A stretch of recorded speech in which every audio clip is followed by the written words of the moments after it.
They looked at Mrs. Sterling and saw only an elderly black woman in a simple cardigan. They didn't see the woman who built the empire they were flying on. When a wealthy socialite demanded her seat and the crew threatened to kick her off the plane, Mrs. Sterling didn't scream. She didn't fight. She made one single phone call. 10 minutes later, the pilot was trembling. The VIPs were silent, and the entire flight crew realized they had just made the most expensive mistake of their lives. This is the story of how arrogance met instant ruin. The air inside the first-class cabin of Stratton Airways Flight 902 from New York JFK to London meant to smell like fresh linen and expensive champagne. Instead, for Mrs. Beatrice Sterling, it was beginning to smell like trouble. Beatrice, 62 years old, with silver-streaked hair, pulled back in a sensible bun, adjusted her glasses. She sat in seat 1A, the prime spot in the ultra-exclusive Stratton Suites class. She wore a knitted beige cardigan she had bought at a clearance sale 3 years ago, and comfortable orthopedic sneakers. She held a worn paperback mystery novel, completely ignoring the crystal flute of pre-flight sparkling water on her console. To the untrained eye, Beatrice looked like a grandmother who had perhaps wandered into the wrong section of the plane while looking for the restroom. To the trained eye, she looked like a woman who was perfectly content. But Abigail Pembroke did not have a trained eye. She had an eye for label status and exclusion. Abigail boarded the plane in a whirlwind of Louis Vuitton luggage and aggressive perfume. She was a woman in her 40s who wore her wealth like armor, a sharp bob cut a tailored Gucci blazer, and a look of permanent dissatisfaction. Trailing behind her was her husband Richard, a man who looked like he had long ago given up on having an opinion. Abigail stopped in the aisle, causing a traffic jam of wealthy passengers behind her. She frowned, checking her boarding pass, then looked at seat 1A. Then she looked at Beatrice. "Excuse me," Abigail said, her voice loud enough to cut through the soft jazz playing over the speakers. Beatrice looked up from her book, offering a polite, soft smile. "Yes, dear." "You're in my seat," Abigail stated, tapping a manicured nail against the leather headrest. Beatrice glanced at her ticket on the console. "I don't believe I am. Seat 1A. That's what my son booked for me." Abigail let out a short, sharp laugh, looking back at her husband for support. Richard pretended to be very interested in the overhead bin. Abigail turned back to Beatrice, her smile tight and condescending. "Look, I don't know how you managed to sneak up here, or if there's been some sort of clerical error with the upgrades, but my husband and I always sit in 1A and 1B. We are Platinum Legacy members. I need you to move to your actual seat. Economy is back that way." She pointed a thumb over her shoulder toward the curtain separating the classes. Beatrice didn't move. Her pulse didn't even quicken. She had raised 3 boys in inner-city Chicago while working double shifts as a nurse. A rude woman in a blazer didn't scare her. "My ticket is for 1A," Beatrice said, her voice calm but firm. "And I am quite comfortable." The cabin went quiet. Other passengers, a tech CEO in 2A, a famous model in 3C, lowered their noise-cancelling headphones. They sensed blood in the water. Abigail's face flushed a deep, angry red. She wasn't used to being told no. She snapped her fingers at a passing flight attendant. "You, come here. Now." The flight attendant was a tall, slick-haired man named Greg. Greg prided himself on knowing exactly who was worth pleasing and who wasn't. He saw Abigail's expensive jewelry and Beatrice's worn sneakers. The calculation in his head took less than a second. "Is there a problem? Mrs. Pembroke?" Greg asked, his voice dripping with practiced honey. Yes, there is, Abigail hissed. This woman is refusing to vacate my seat. I specifically requested the bulkhead suite. I want her moved. Immediately. Greg turned his gaze to Beatrice. His smile vanished, replaced by a cold, bureaucratic stare. Ma'am, Greg said, dropping the honey. May I see your boarding pass? Beatrice handed it to him. Greg scanned it. The machine beeped green. Valid. He frowned.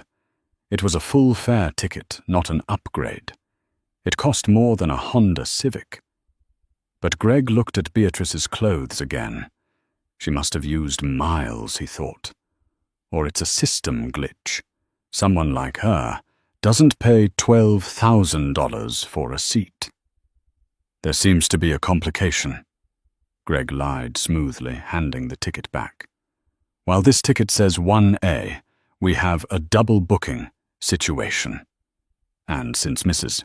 Pembroke is a Platinum Legacy member with Stratton Airways priority policy dictates she gets the preference. I've never heard of such a policy, Beatrice said. I have a paid ticket. It's in the fine print, Greg said, his voice hardening. Now I can find you a seat in premium economy. It's quite comfortable. But you cannot stay here. You are upsetting our VIP guests. Beatrice closed her book. She looked Greg dead in the eye. Young man, I suggest you check your manifest again. I am not moving. The tension in the cabin was now thick enough to choke on.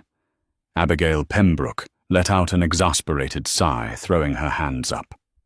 This is unbelievable, Richard. Are you seeing this? We are going to miss our takeoff slot, because this squatter won't listen to reason. I'm handling it, Mrs. Pembroke, Greg assured her. He leaned in closer to Beatrice, invading her personal space. His tone shifted from bureaucratic to threatening. Ma'am, let's be real for a second. Greg whispered low enough so the rest of the cabin couldn't hear the specific words, but harsh enough to convey the threat. We know you don't belong in this cabin.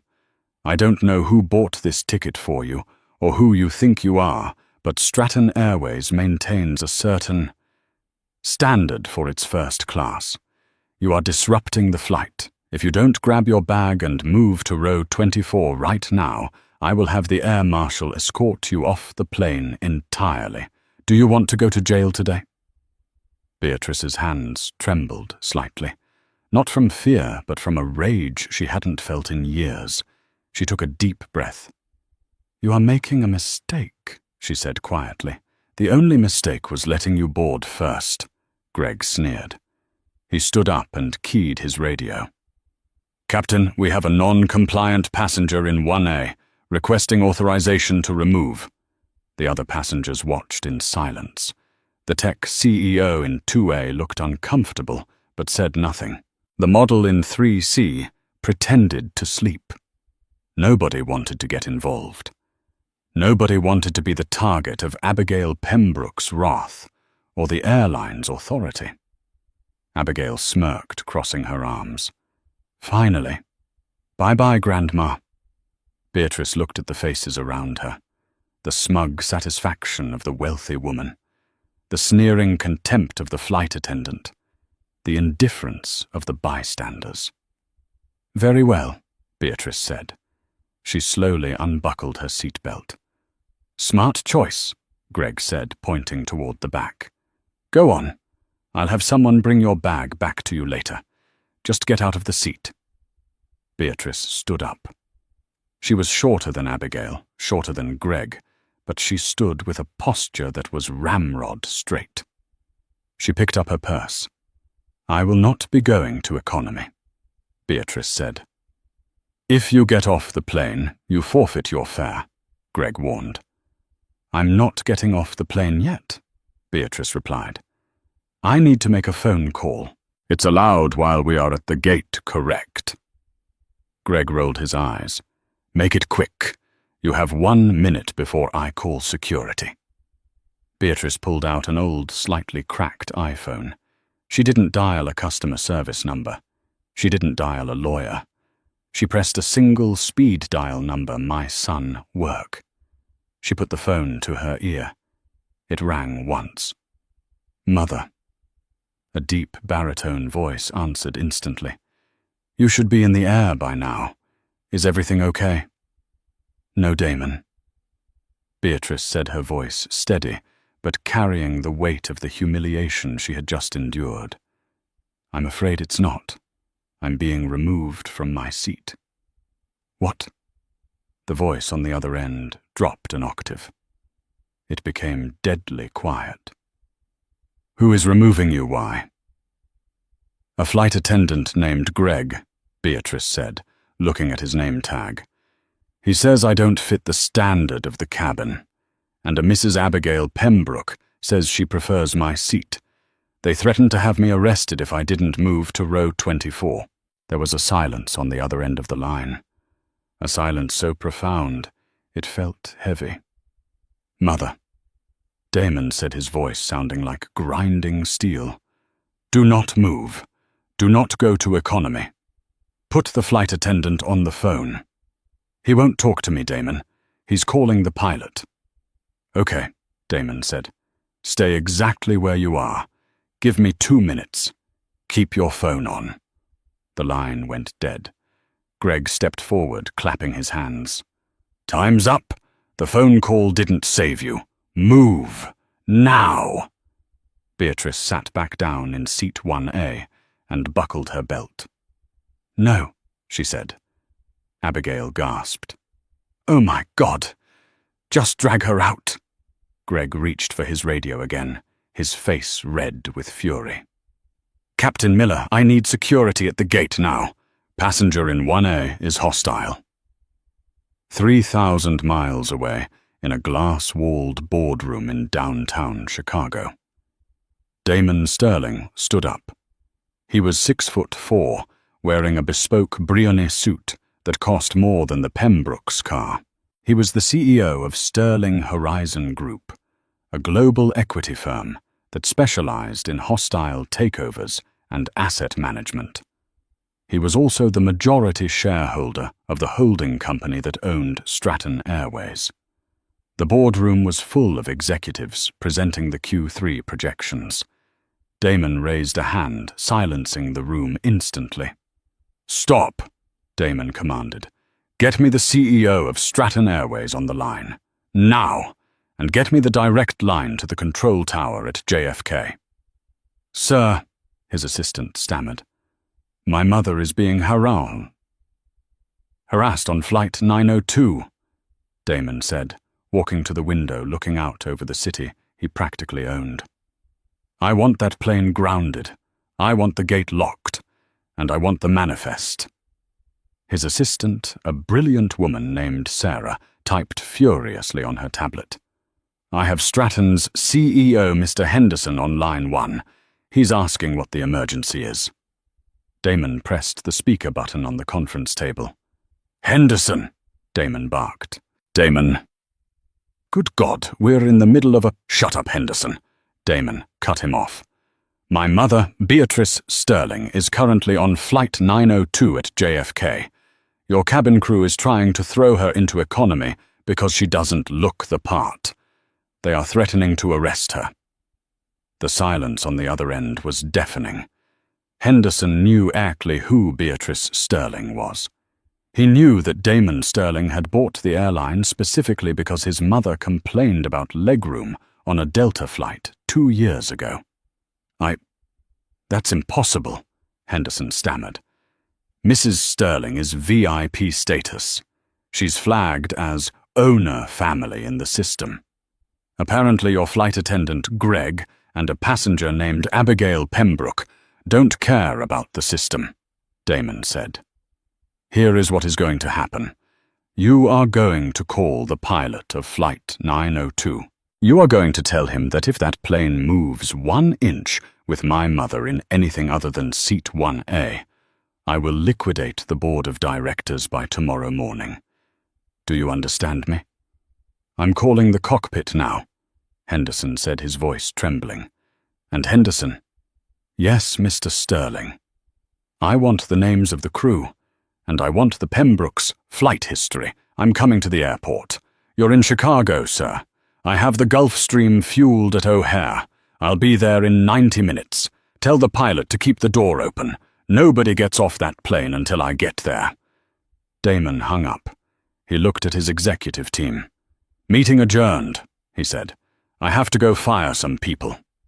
Back on flight 902. Greg was reaching for Beatrice's arm to physically pull her up when the cockpit door flew open. Captain Miller, a veteran pilot with 20 years of experience, burst into the first-class cabin. He looked pale. He looked like he had just seen a ghost. He wasn't wearing his hat. He was holding the satellite phone from the cockpit. "Greg, step away from the passenger," Captain Miller shouted. The entire cabin jumped. Greg froze his hand inches from Beatrice's shoulder. "Captain?" Greg asked, confused. "I'm just handling the—" "I said, step away!" Captain Miller roared. He rushed over to seat 1A. He ignored Abigail Pembroke. He ignored the tech CEO. He knelt down next to Beatrice's seat, right on the floor. "Mrs. Sterling," the captain said, breathless. "My name is Captain Miller. I have just received a call from headquarters, from Mr. Henderson personally." Beatrice looked at him calmly. "Hello, Captain." "Ma'am, on behalf of Stratton Airways, I am mortified," the captain stammered. "Please stay in your seat. Can I get you anything? Champagne, caviar? Anything at all?" Abigail Pembroke stood up. Her face twisted in confusion. "Excuse me. Captain. What is going on? This woman is in my seat. I am a platinum legacy." Captain Miller stood up and turned to Abigail. The fear in his eyes was replaced by the cold, hard reality of someone who had just been told his pension was on the line. "Sit down, ma'am," Captain Miller snapped. "Don't you talk to me like that. I know the owner of this airline," Abigail screamed. Captain Miller let out a dark, humorless laugh. "No, ma'am, you really, really don't. But the lady in seat 1A does. In fact, her son is the owner." The silence that followed was heavier than the plane itself. Abigail's mouth dropped open. Greg, the flight attendant, felt the blood drain from his face so fast he nearly fainted. He looked at Beatrice, the cardigan, the sneakers, the old paperback. "Her son is the owner. That's a lie," Greg whispered. Look at her." "Mr. Henderson just confirmed it," Captain Miller said, glaring at Greg. "And he told me that Mr. Sterling is currently flying in from Chicago. He ordered us to hold the plane at the gate until he arrives." "He's coming here," Greg squeaked. "Yes," the captain said, "and he said to tell the crew to prepare their resumes." Beatrice picked up her book again. She adjusted her glasses. "I'll take that glass of water now, if you don't mind," she said to Greg. The cabin door was closed. The jetway remained attached, a stubborn umbilical cord tethering Flight 902 to JFK. The engines were off. The only sound in the first-class cabin was the high-pitched whine of the auxiliary power unit and the thumping of Hart's rib cages. 90 minutes. That's how long Captain Miller said it would take for Damon Sterling's Gulfstream G650 to arrive from Chicago. For Beatrice Sterling in seat 1A, it was 90 minutes of quiet reading. She sipped her sparkling water. She didn't gloat. She didn't look at the people who had just tried to humiliate her. She simply existed in the space that was rightfully hers. For everyone else, it was 90 minutes of psychological torture. The dynamic in the cabin had inverted so violently, it caused spiritual whiplash. The other VIP passengers, The tech CEO, the model, the investment bankers in row 3 were now terrified. They had all witnessed the degradation of an old woman and done nothing. They knew that men like Damon Sterling did not just punish the perpetrators. They punished the witnesses too. The tech CEO in 2A suddenly found his shoes very interesting. The model in 3C pulled a blanket over her head, feigning sleep, praying she wouldn't be recognized. But the real agony was reserved for Abigail Pembroke and Greg, the flight attendant. Greg had retreated to the galley, hidden behind the curtain. He was vibrating with panic. He had already thrown up twice in the lavatory sink. He kept replaying the last 20 minutes in his head. He had sneered at the owner's mother. He had threatened to arrest the woman whose son signed his paychecks. He peeked through the curtain at Beatrice's calm profile. She looked like his own grandmother. How could he have been so blind? He had let a cheap suit and a loud voice dictate his morality. Desperate. Greg grabbed a silver tray, placed a fresh linen napkin on it, and a small bowl of warmed mixed nuts, the expensive kind with the macadamias. He walked out into the aisle, his knees threatening to buckle. He approached seat 1A, as if approaching a live bomb. Mrs. Sterling? Greg whispered, his voice cracking. Beatrice didn't look up from her book. Ma'am, I just wanted to apologize. Greg rushed out, sweat beading on his forehead. I had no idea who you were. If I had known, I never would have... Beatrice closed her book slowly. She took off her glasses and looked up at him. Her eyes were warm brown, but right now they held the weight of centuries of judgment. Stop, she said gently. I'm so sorry, I was just trying to manage the situation. Mrs. Pembroke was very insistent. And, young man, Beatrice interrupted, her voice soft but filling the silent cabin. You are apologizing because you found out my son is rich. You are not apologizing because you were wrong. If I were just Beatrice from Chicago, you would still be threatening to put me in handcuffs. Greg opened his mouth, but no sound came out. The measure of a man is not how he treats royalty, Beatrice said, picking up her book again. It is how he treats the help. And today, you showed me exactly who you are. Take the nuts away. I'm not hungry. Greg retreated to the galley defeated, knowing he had just nailed his own coffin shut. Meanwhile, Abigail Pembroke was spiraling. She was not used to losing power. She was used to yelling until the world rearranged itself to suit her comfort. She turned to her husband, Richard, who was pale and sweating in seat 1B. Richard, do something, Abigail hissed. Call your lawyer. Call the senator. We can't just sit here, held hostage by these people. Richard Pembroke looked at his wife with an expression she had never seen before. It was pure, unfiltered loathing. Shut up, Abby, Richard whispered harshly. Abigail recoiled, as if slapped. Excuse me. I said, shut up, Richard hissed. Do you have any idea what you've done, Damon Sterling? Sterling Horizon. So what? He has money. We have money. We have summer house in the Hamptons money, Richard said, his voice shaking. Damon Sterling has buy the Hamptons and evict everyone money. My firm leverages through his subsidiary. If he decides to pull the plug, we are destitute by Tuesday. We will be flying in the cargo hold, not economy. Abigail's face went slack. For the first time in her adult life, genuine terror pierced her bubble of delusion. She looked at the back of Beatrice's head in seat 1A. The cheap cardigan didn't look funny anymore. It looked like an executioner's hood. The 90 minutes ticked by agonizingly slowly. Every time a service truck drove past outside the cabin, jumped, thinking it was him. Finally, the captain's voice came over the intercom. It lacked its usual confident boom.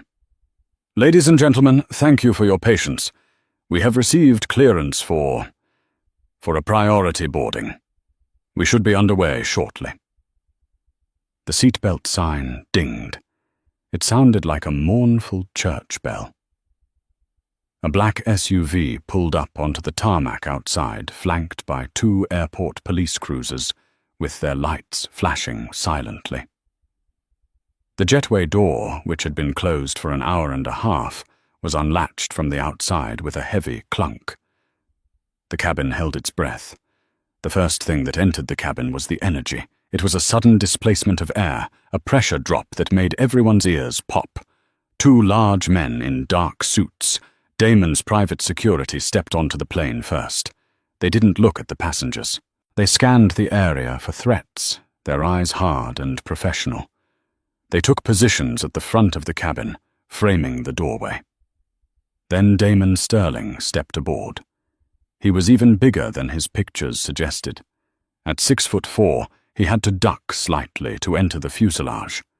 He wore a charcoal grey Tom Ford suit that was tailored to perfection, accentuating broad shoulders and a powerful build.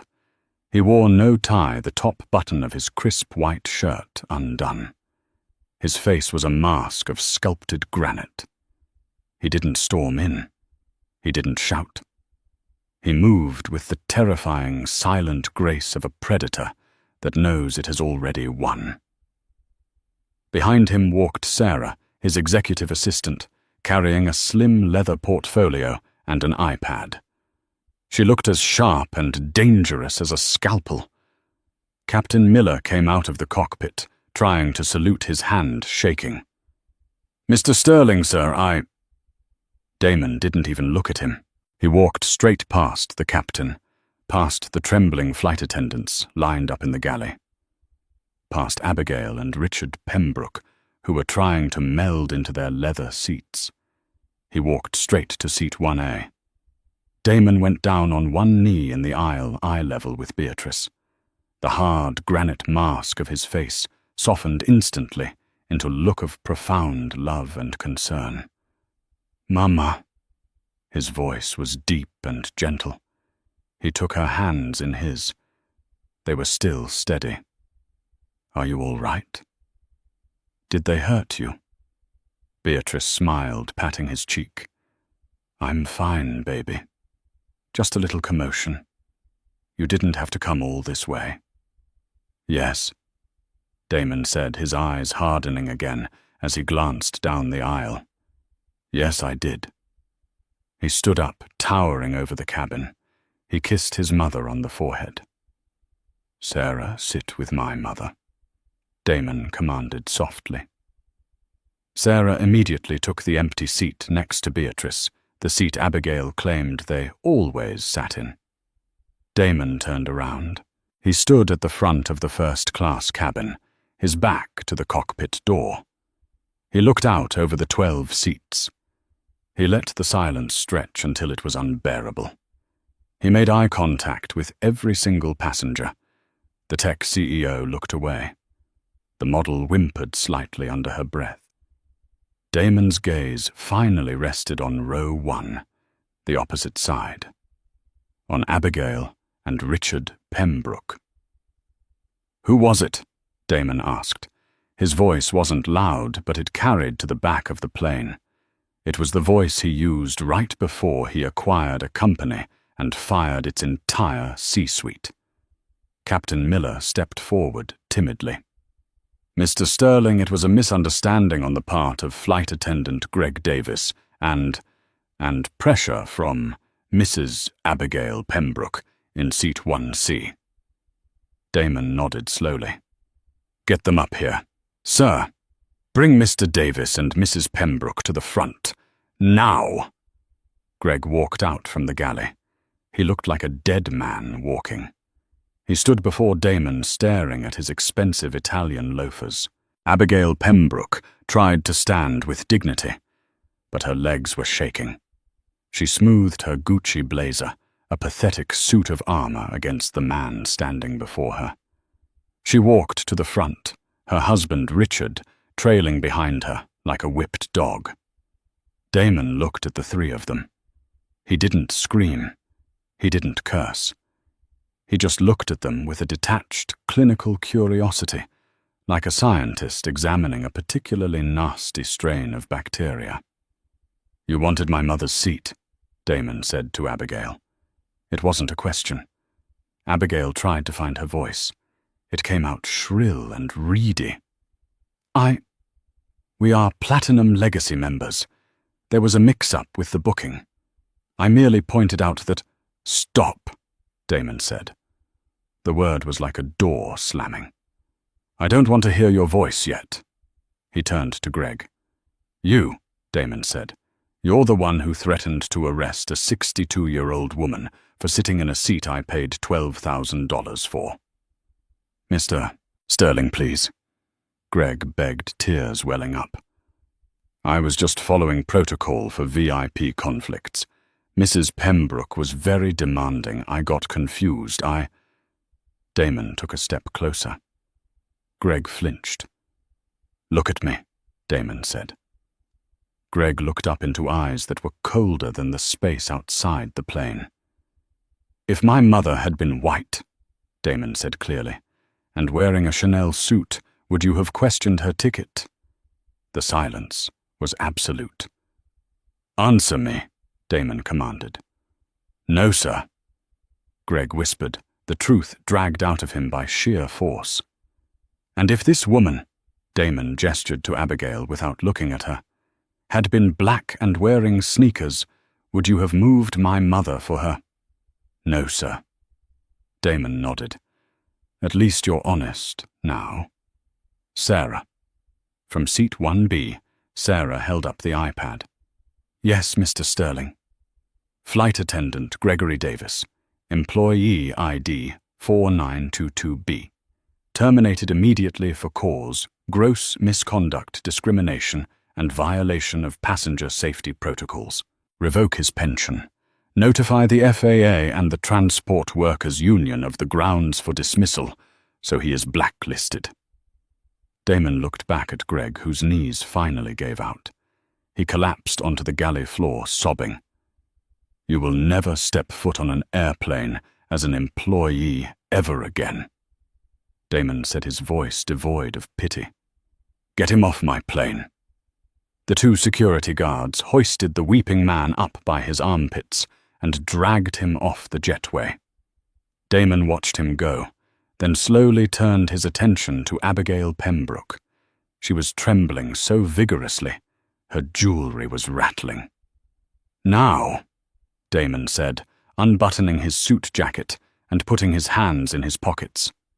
"Let's deal with the Platinum Legacy members." The air in the first-class cabin had changed. It no longer felt like a luxury transport vehicle. It felt like a courtroom where the judge, jury, and executioner were all the same man, and he was currently unbuttoning his suit jacket with terrifying, deliberate slowness. Abigail Pembroke, however, was not a woman who surrendered easily. She had spent 40 years bullying wait staff, terrorizing personal assistants, and social climbing her way into the upper echelons of New York society. She believed with a religious fervor that her money was a shield that nothing could penetrate. She decided that her only way out was through. She would bluff. She would threaten. She would remind this man of the natural order of things. She drew herself up, smoothing the lapels of her Gucci blazer, summoning every ounce of entitlement she possessed. "Listen here," Abigail said, her voice shaking slightly, but rising in volume. "I don't know what kind of dramatic performance this is, but it ends now. You can't treat us like this. I don't care who your mother is. You are a businessman. Surely you understand commerce. We are loyal, high-value customers. My husband's firm bills millions a year. If you don't step aside and let us return to our seats, I will make one phone call to the New York Times and have this entire airline boycotted by morning. The threat hung in the air, impotent and shrill. Damon didn't flinch. He didn't blink. He just laughed. It was a terrifying sound. It wasn't a laugh of amusement. It was a dry, sharp bark that contained zero mirth.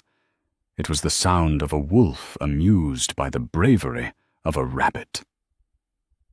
"You demand—" Damon repeated his voice, dropping an octave, vibrating with a low, dangerous frequency. He stepped into her personal space, towering over her. The scent of his expensive oud wood cologne washed over her, intoxicating and suffocating all at once. "Mrs. Pembroke, you seem to be laboring under a massive catastrophic delusion regarding your position in the food chain. You think you're a shark because you swim in a pond, but you just swam into the ocean." He held out his hand to his right without looking. Sarah, sitting composed in seat 1B, instantly placed the leather portfolio into his palm. The slap of the leather against his skin made Richard jump. Damon opened the file. He ran a finger down the first page. "Let's look at this high value you speak of." Damon said, his tone conversational, as if reading a menu. "Abigail Pembroke, maiden name Vance. You run an interior design consultancy, Vance Aesthetics, correct?" "Yes," Abigail said, lifting her chin. "We cater to the elite." "You cater to tax evasion," Damon corrected calmly. "According to this, your business hasn't turned a legitimate profit since 2016. It was bailed out 3 times by your husband's firm to cover inventory losses that look suspiciously like personal vacations to St. Bart's. And let's not forget your board seats. You sit on the boards of 3 charities. 2 of them, the City Arts Initiative and Future Forward, are currently under quiet audit by the IRS for misappropriation of funds. Something about gala dinners, costing 80% of the donations." Abigail gasped, her hand flying to her throat. "How? That is slander. That is private, confidential information. Who gave you that?" "I own the bank that processes your credit cards." "Abigail," Damon said, flipping the page. "I don't need to spy on you. You send me your receipts every month." He looked up from the folder, his eyes boring into hers. "You are not a VIP. You are a liability in a designer jacket." Abigail's mouth opened and closed, but no sound came out. Her shield was cracked. Damon turned his attention to Richard. Richard Pembroke was trying to become invisible. He was staring at the carpet, his face the color of wet dough. He knew exactly what was in that folder. He knew because he had spent the last 6 months sweating over it. "And your husband," Damon said, his voice hardening. "Richard Pembroke, CEO of Pembroke Capital."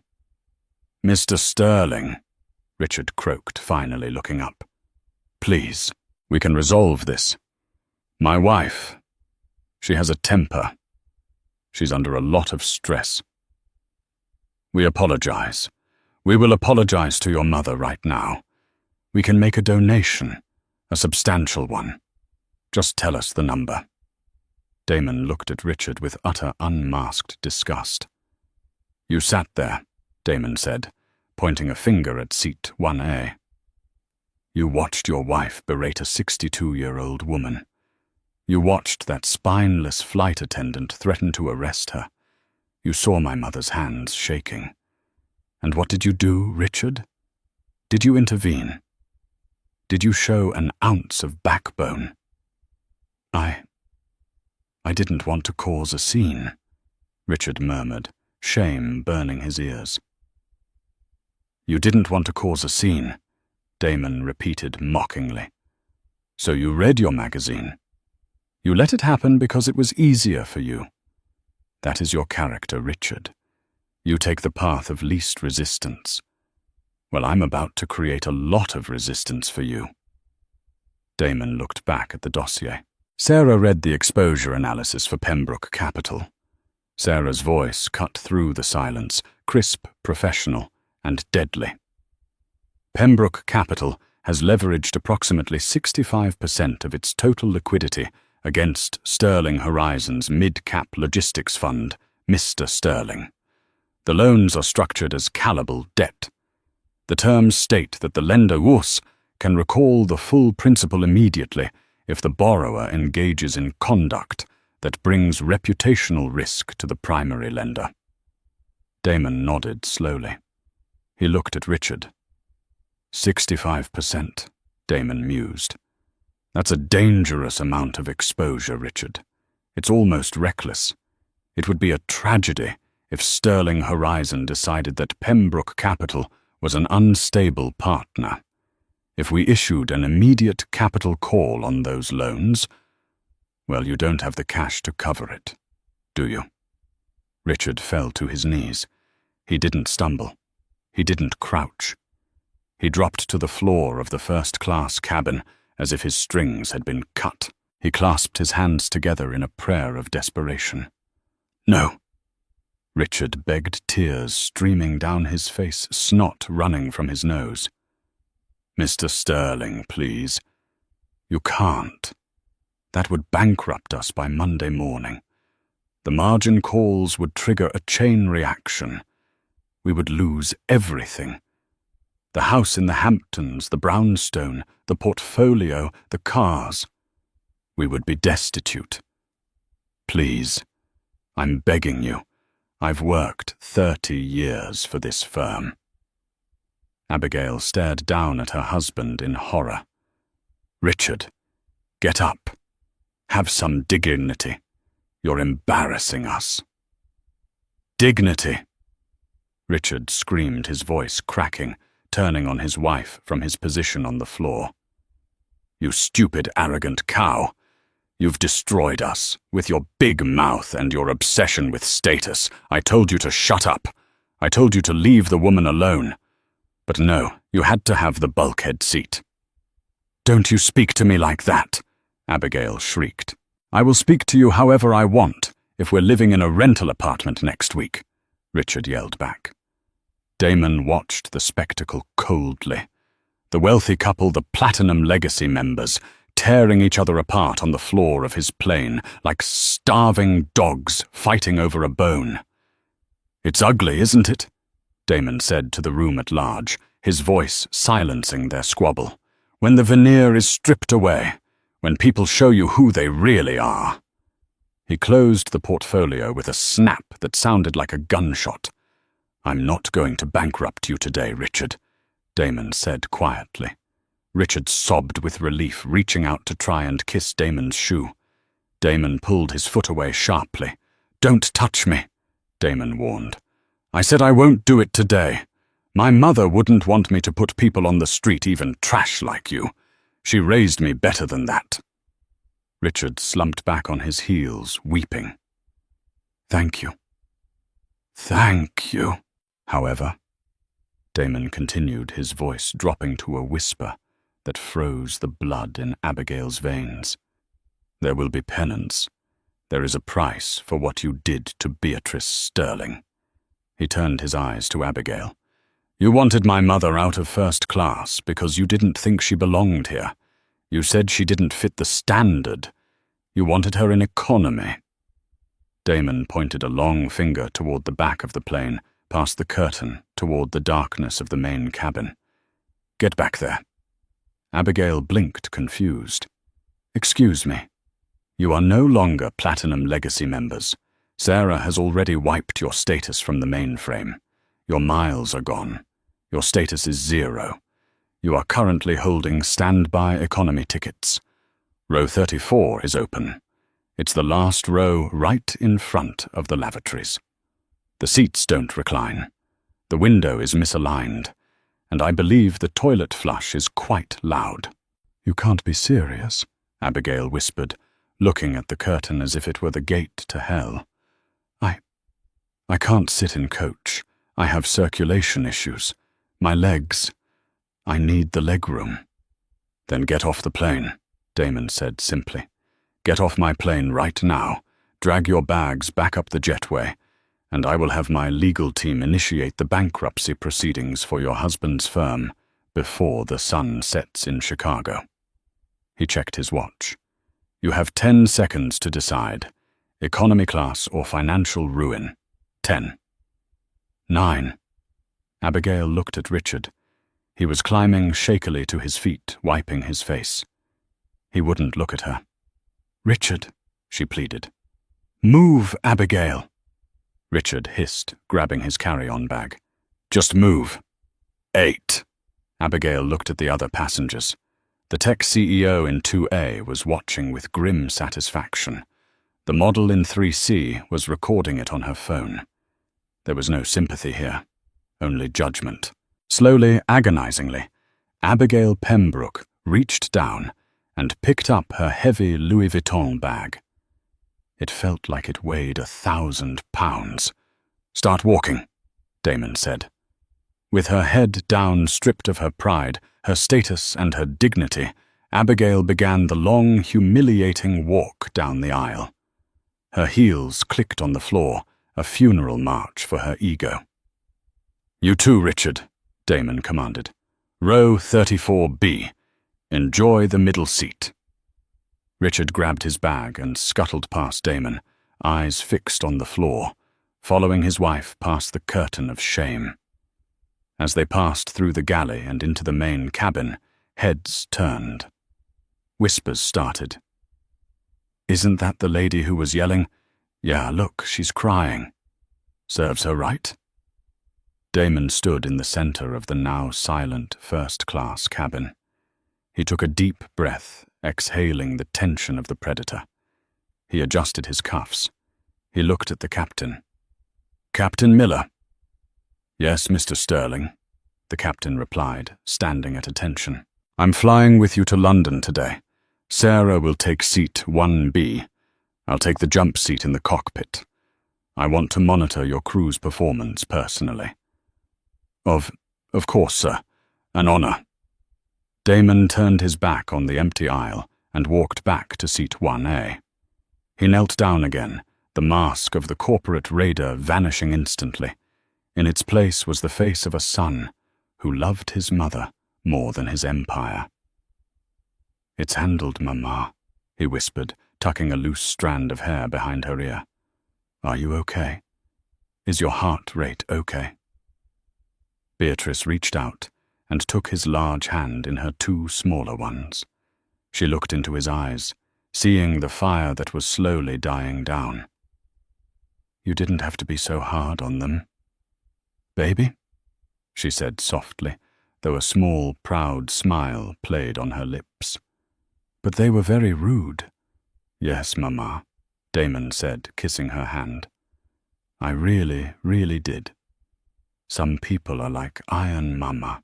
They only change shape when you put them in the fire and hit them with a hammer." He stood up and nodded to Sarah. "Let's go to London." The Atlantic Ocean is vast, dark, and indifferent to human suffering. But at 35,000 feet inside the economy cabin of Flight 902, the suffering of Abigail Pembroke felt like a physical weight pressing against the fuselage. The flight was 7 hours long. For Beatrice Sterling in seat 1A, it was a time of rest. She slept under a cashmere duvet, ate a lobster thermidor that the terrified purser had prepared with surgical precision, and watched a romantic comedy. For Abigail and Richard Pembroke in row 34, it was 7 hours of purgatory. Abigail sat in seat 34C, right on the aisle. The seat did not recline. Every time a passenger needed to use the rear lavatories, which was often given the full flight, they brushed against her shoulder.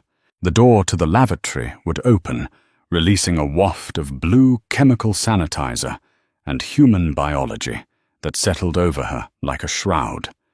She looked down at her legs. Her ankles were swelling. Her Gucci blazer was wrinkled. She refused to eat the foil-wrapped pasta the flight attendant had slammed onto her tray table without a word. Beside her in the middle seat, Richard sat with his arms crossed, staring blankly at the seat back in front of him. He hadn't spoken a word to her since takeoff. The silence between them was louder than the roaring jet engines. It was the sound of a marriage disintegrating in real time. "Richard," Abigail whispered around hour 4, her voice cracking. "My back hurts. I can't feel my feet." Richard turned his head slowly. His eyes were bloodshot. "Do you know what I'm thinking about, Abby? Please don't start," she whimpered. "I'm thinking about the emails I'm going to receive when we land." Richard said, his voice flat and dead. "I'm thinking about the margin calls. I'm thinking about how I'm going to explain to the board why our primary lender, Mr. Sterling, has personally designated us as enemies of the state."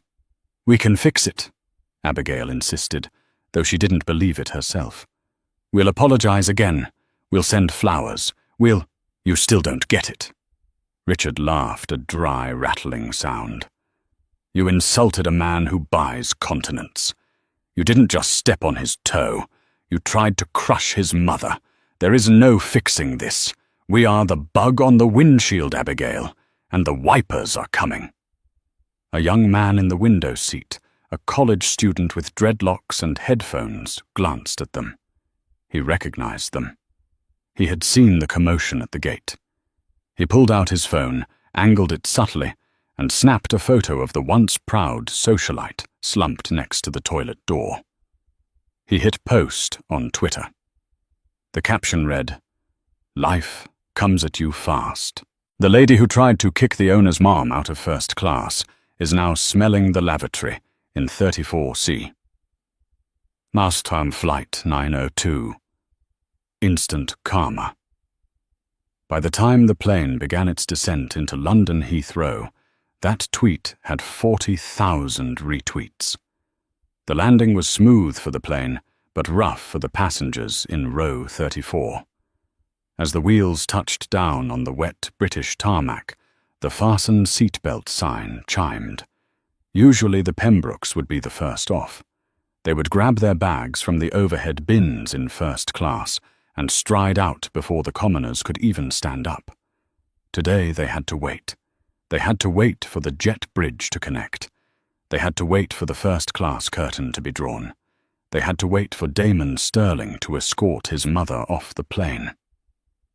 Damon didn't rush. He helped Beatrice with her coat. He thanked the pilots, ignoring the new flight crew who had replaced Greg. He walked his mother down the jetway at a leisurely pace. From the back of the plane, Abigail craned her neck, trying to see if they had left. "Can we go now?" she snapped at a flight attendant. "Please remain seated until the row in front of you clears," the attendant said robotically. It took 20 minutes for the economy cabin to empty. By the time Abigail and Richard stumbled into the terminal, disheveled and exhausted, they expected to slip away into the anonymity of the London crowds. They were wrong. As they exited customs, dragging their own luggage, because their VIP concierge service had been mysteriously cancelled mid-flight, they saw a wall of flashing lights. It wasn't paparazzi. It was worse. It was a chaotic mix of onlookers, airport staff who had heard the gossip, and a few enterprising freelance photographers who had seen the viral tweet. And standing calmly off to the side near the exit doors was Damon Sterling.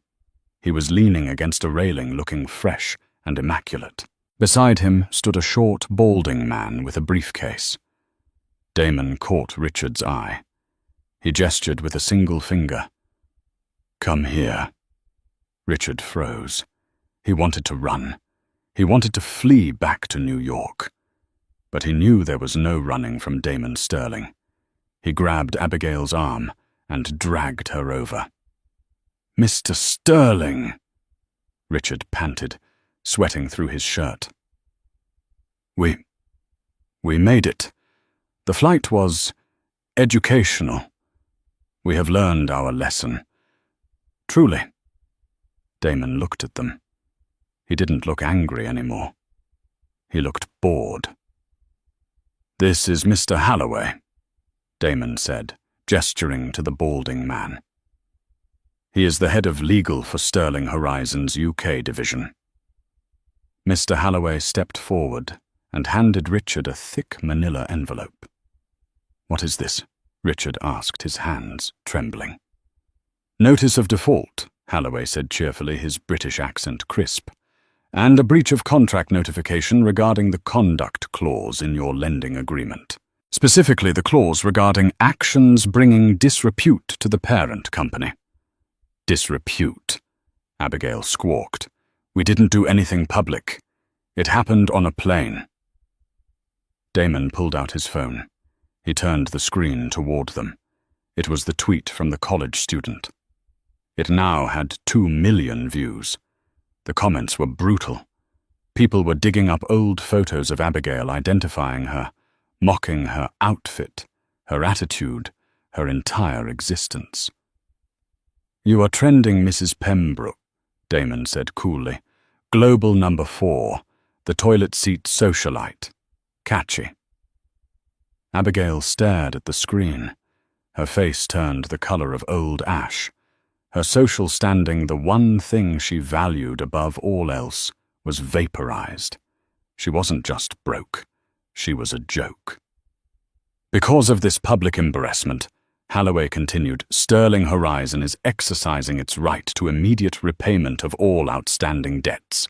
You have 24 hours to liquidate your positions, or we seize the collateral." "The collateral?"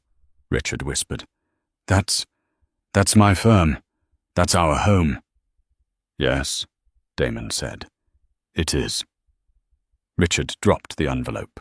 The papers scattered on the dirty terminal floor. He looked at his wife. The hatred in his eyes was absolute. "I'm leaving you," Richard said. Abigail's head snapped up. "What? I'm leaving you?" Richard repeated, his voice rising to a shout, drawing the attention of the crowd. "You toxic, arrogant narcissist! You cost me everything I'm done. Find your own way to the hotel. I hope you rot." Richard. Pembroke turned and ran toward the taxi rank, leaving his wife standing alone amidst the scattered legal papers and her Louis Vuitton bags. Abigail stood there, shivering. She looked at Damon. She looked for a shred of mercy. "Please," she whispered. "I have nowhere to go." Damon looked at her. He thought about his mother, Beatrice. He thought about the years she spent scrubbing floors, working double shifts, enduring slights and insults to raise him. He thought about how Beatrice had offered this woman a smile, and how this woman had offered only venom. "You have legs," Damon said, turning away. "Use them." He walked over to where his mother was waiting in a warm, comfortable luxury sedan. The driver held the door open. "Ready to go, Mama?" Damon asked, his voice softening instantly. Beatrice looked out the window at the sobbing figure of Abigail Pembroke, alone in the terminal. "Did you handle it, Damon?" she asked. "It's handled," Damon said. "Justice was served. Economy style." Beatrice patted his hand. "Good. Now I believe you promised me tea at the Savoy." "The best tea in London," Damon promised. As the car pulled away, leaving the airport behind, the rain began to fall over London, washing away the dirt, but leaving the lessons permanently etched in the pavement. The Pembrokes had flown high on wings of arrogance, but they had forgotten the golden rule of the sky. Gravity always wins, and in the world of Damon Sterling, karma falls faster than a stone. And that is how a simple seat dispute turned into the total destruction of an empire. It's a harsh reminder that you never truly know who you are talking to. Abigail Pembroke looked at Beatrice Sterling and saw a target, a nobody she could push around. She didn't see the strength, the history, or the billionaire son, just one phone call away. In a world obsessed with image, Beatrice Sterling proved that true power doesn't need to shout. It doesn't need a Gucci blazer or a platinum legacy card. True power sits quietly, reads a book, and lets the universe or a very protective sun handle the rest. The Pembrokes lost their money, their marriage, and their dignity, all because they couldn't find it in their hearts to be kind to a stranger. So the next time you're in a crowded place and you feel that urge to be rude, to judge someone by their clothes, or to demand what you think you deserve, take a breath. Look around. Because you never know when the person you're insulting holds the keys to your entire life. If you enjoyed this story of instant karma and high-flying justice, please smash that like button. It really helps the channel grow and lets me know you want more stories like this. Who do you think got the worst punishment? The flight attendant Greg or the Pembrokes? Let me know in the comments below. And if you haven't already, hit subscribe and ring the notification bell so you never miss a new story. We post new dramas, revenge stories, and karma tales every week. Thanks for listening, and remember, be kind because you never know who is watching. See you in the next video.